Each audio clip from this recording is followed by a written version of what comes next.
balita naman sa labas ng bansa, mga mambabatas ng Amerika na nawagan sa mga negosyador na manindigan sa harap ng paikipag-usap sa Iran hinggil sa nuclear deal at sa harap ng nalalapit na paggunita sa World Malaria Day. World Health Organization iniulat na mahigit 3 bilyong tao sa buong mundo ang nanganganib dahil sa nasabing sakit. Yan ang tinutukan namin kasama si Edwin Eusebio. Nanawagan ang mambabatas ng Amerika sa mga US legislators na maging matigas kontra Iran. Kasunod ito ng pagpapatuloy ng pag-uusap para isapin na lang detalye ng framework deal na naglalayong mabawasan ang saklaw na nuclear program o framework ng Iran.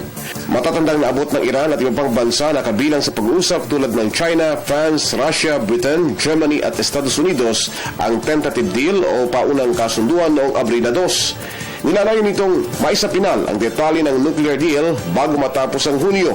Gayunman, bagamat tinawag na breakthrough o makasaysayan ng deal, may alinlangan ngayon kung ang economic sanctions na unang ipinataw ng Western nations sa Iran ay aalis. Po na nanawagan ng Republican at Democrats legislators na magmatigas pa rin ang US economic sanctions kontra Iran.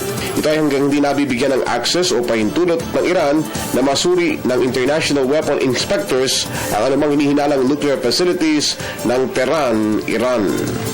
Habang papalapit ang World Malaria Day sa Abril 25 o sa Biyernes, nasa 3.4 bilyong mga tao na sa mundo ang nanganganib na magkasakit ng malaria.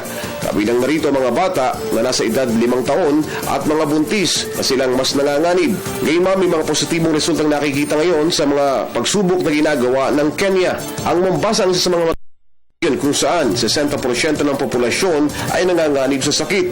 Rekomendado ngayon ng World Health Organization ang paggamit ng MRDT o Malaria Rapid Diagnostic Test na mabilis na nakapagkukumpirma kung ang sintomas na nakikita sa pasyente ay malaria.